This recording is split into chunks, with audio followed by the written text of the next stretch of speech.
I think I have been a procrastinator since the day I was born. A lot of people think it's just a bad habit, but I don't think it is. I believe someone gave it to me, just like he gave me his terrible eyesight. I think a smart, beautiful, very talented woman gave it to me in her DNA. According to my mom, I was around 2.5 and I hadn't said a single word. No mama, no papa, nothing. My sister was speaking by the time she was 2, so she was worried and took me to the doctor, but they couldn't find anything wrong. Then one morning when I was around 3, I walked over to my mother's bed and said my first words. Hola mamá, ¿puedes bañarme, vestirme y darme de comer? ¿Puedes llevar para el parque para jugar con mis amigas? I don't think there was anything wrong. I think I was just procrastinating. I wanted to make sure everything was perfect before I said anything. I think my mom felt a little guilty about passing on the procrastination, and when I was about 18, gave me these 2 books from her library. I really made an effort to read them. For years, I would take them with me on every long plane ride I took. And I wouldn't take anything else to force myself to read them.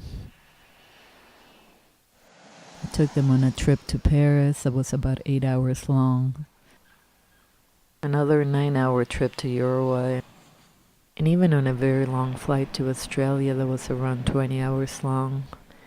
No matter how hard I tried, I never made it past step 4.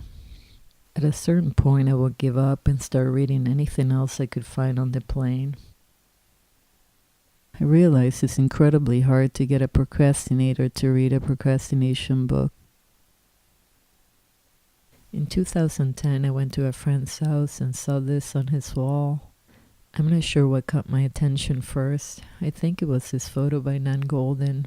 And then I saw this procrastination book, and when I asked him about it, he told me, that book changed my life. So I got one right away. It was only 42 pages long, so I read it all in one day. I finally found out that the reason I procrastinate is because I'm a perfectionist. I saw there was a whole success series, so just to make sure I got them all.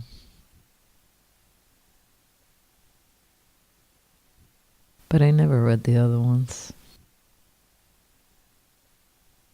So about a year after that, I finished my first photo book.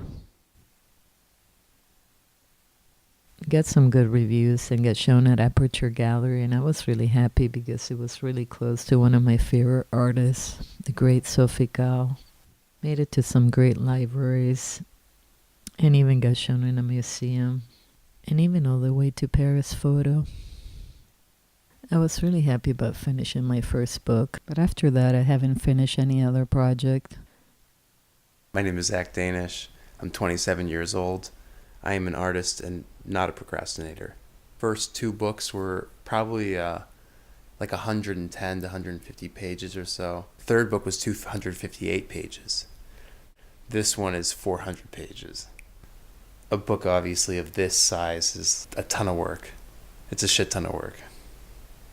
I'm an artist who also has to have a night job, so I tend bar, which I actually do enjoy.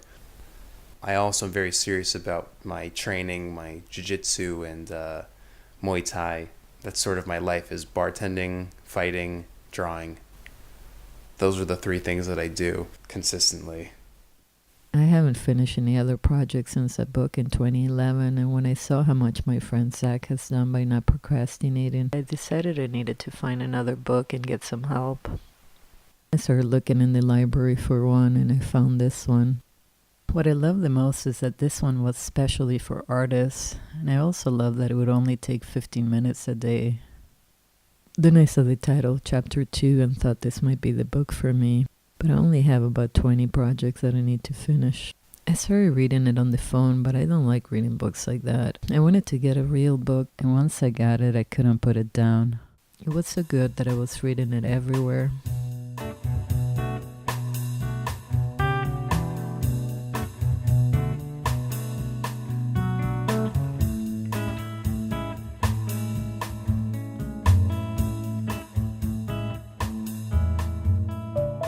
I felt the book was helping me, but I also decided to stop putting it off, and I went to see a therapist and see what she had to say about procrastination.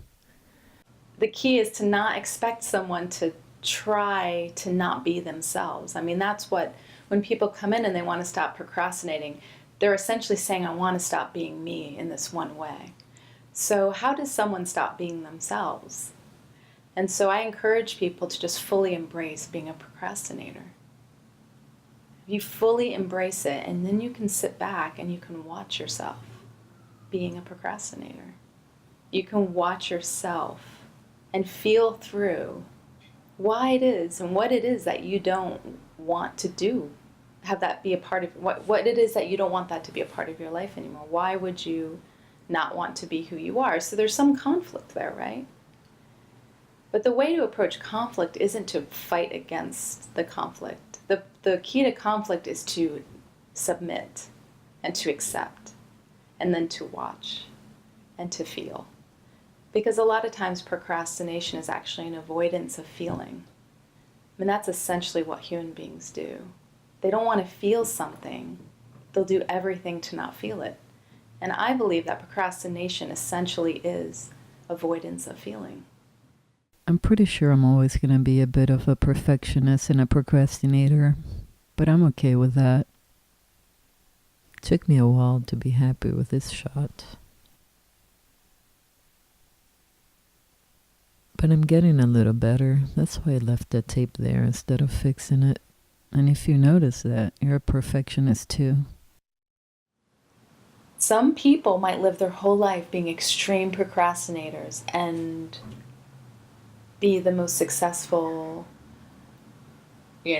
happiest, people on the planet, but they might be huge procrastinators.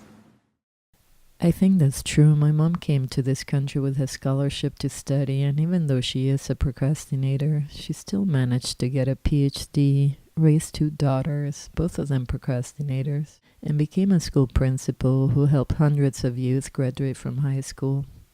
If I can accomplish half as much, I will be happy with that. Now I have to finish this film because it's due in a few hours. I was going to tell you some of the great things I learned in the book, but I waited till the last minute, and when I was going to record it, there was this horrible noise coming from the apartment upstairs, so I couldn't do it.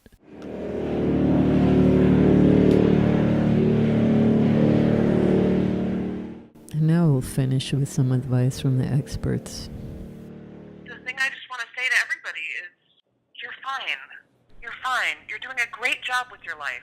You're not behind. The world needs your work. So quit beating yourself up and get to work. Do I think that someone can go from the extreme to the low end of procrastinating? I think anything's possible. I think it's totally possible.